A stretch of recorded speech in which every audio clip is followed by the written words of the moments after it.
I have some more breaking news. This Russia story keeps getting crazier and crazier, and Elon Musk has just been pulled into it.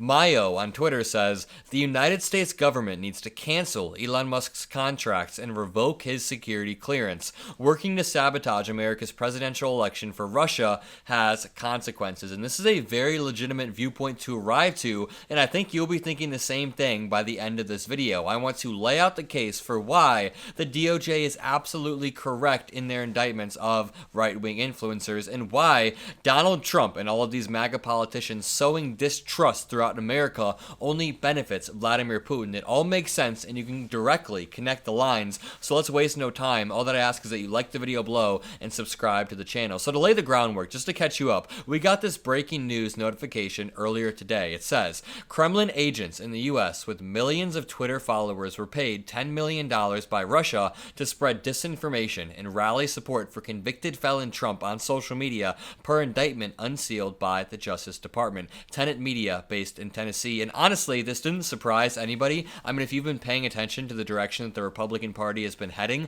since Donald Trump entered politics, or since Donald Trump became the nominee in 2016, you'll notice that they are becoming increasingly isolationist, increasingly authoritarian. They want to strip away our liberal democracy, and Donald Trump only wants to embolden authoritarian dictators across the globe. He will say in one breath that Vladimir Putin is very smart and brilliant. Meanwhile, people like Justin Trudeau are nasty human beings who are evil. But just to break down a few of the influencers involved, you have Benny Johnson, one of the most smug debate bros you could ever possibly see on the internet. Tim Pool, the dude who never takes a beanie off and is always saying that there's a civil war coming up. Dave Rubin, who works with the Daily Wire. And then Lauren Southern. And this brings me to this video that Brett Meiselas, friend of the show, posted, where he asked, does this sound like somebody being paid by Russia to you? And I want you to listen to this clip of Tim Pool, and just, it all makes sense now.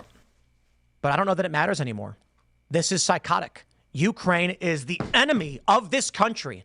Ukraine is our enemy, being funded by the Democrats. I will stress this again. One of the greatest enemies of our nation right now is Ukraine. They are expanding this war. Now, don't get me wrong, I know. You've got criminal elements of the U.S. government pushing them and guiding them and telling them what to do. Ukraine is now accused, a German warrant issued for blowing up the Nord Stream pipeline, triggering this conflict.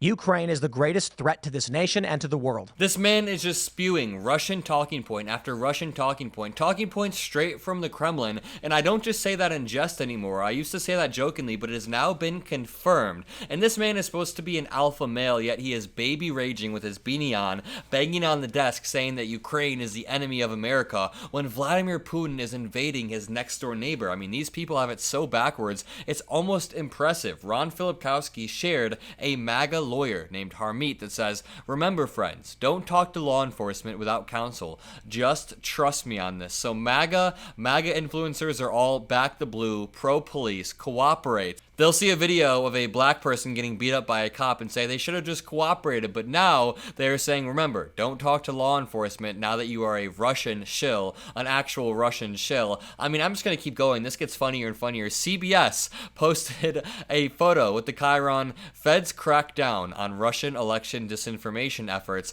and there's a blurred out face. Who do you think this is? Who could this possibly be? It's definitely not. You can see the beanie. You can see Tim Pool's beanie, and then you see Tenet Media in the corner. It's absolutely despicable. One more clip of Vivek Ramaswamy, who's the biggest Russian shill of them all. I've been calling him a Russian shill since the second I laid eyes on him. Just take a look. I want to move to another topic, which is that DOJ seems to be back to Russia, because they announced indictments against Russians for alleged election interference. So the media's favorite talking point, they think, is back. Watch this.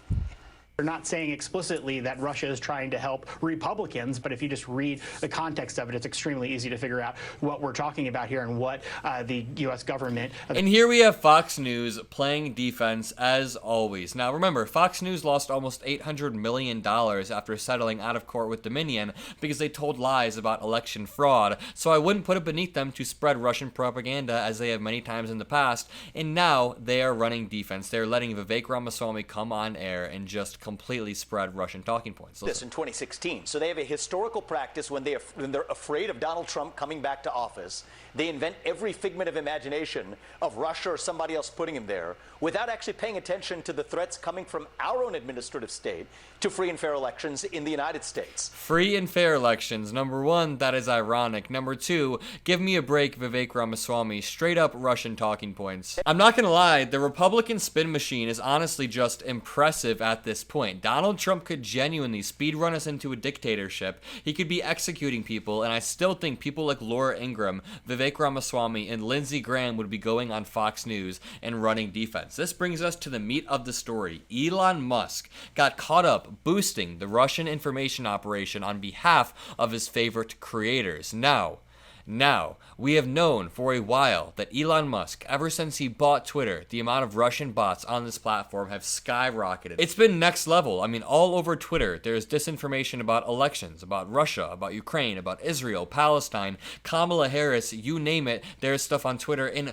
what happens when the owner of Twitter, the man who bought it and then disabled fact checks on his accounts, starts to spread AI images as Elon Musk has been doing? It is absolutely a mess, and now we know that he has been boosting this Russian disinformation. So friend of the show, Dylan Burrs, tweeted out, Elon boosted the Russian information operation half of his favorite creators got caught up in, and it's him replying to a few different people. First, at Tenet Media, which is the account that got indicted, or sorry, the company that got indicted, Lauren Southern, who works for Tenet Media, Dom Lucre, who works for Tenet Media, again, this account, this Twitter account that is being indicted, the company behind it is being indicted, is being actively boosted by the largest account on Twitter, Elon Musk. And Elon Musk has also posted AI-generated photos of Kamala Harris, AI-generated videos of Kamala Harris's voice without saying that it was parody. So when I ask if this man is a Russian stooge, the answer should be pretty obvious, right? But Elon Musk, time and time again, has shown that he wants Republicans to win. He said he would not endorse Donald Trump. He would not endorse anybody. Then he did after he bought this platform, and again, removed fact checks from his own account, so he had the free terrain to spread as much disinformation as possible. It is disgusting. In the pipeline from Russia to TikTok to Twitter to then Fox News, and then Sinclair injects it into the homes of millions of Americans through local broadcasts. It is dangerous. And it's also dangerous when people like Tim Pool, who are again being paid by Russia, tweet out, we are going to be in a civil war. We are heading towards a civil war, 100 times in a row over the course of a year or two, just to spread disinformation, spread fear, and to sow distrust in every single institution. That is all these people exist to do, and I will keep saying that until the election. Vote blue, leave a like on this video, subscribe to this channel, comment a blue heart to be a part of this beautiful community, and I'll see you in the next video. Peace out.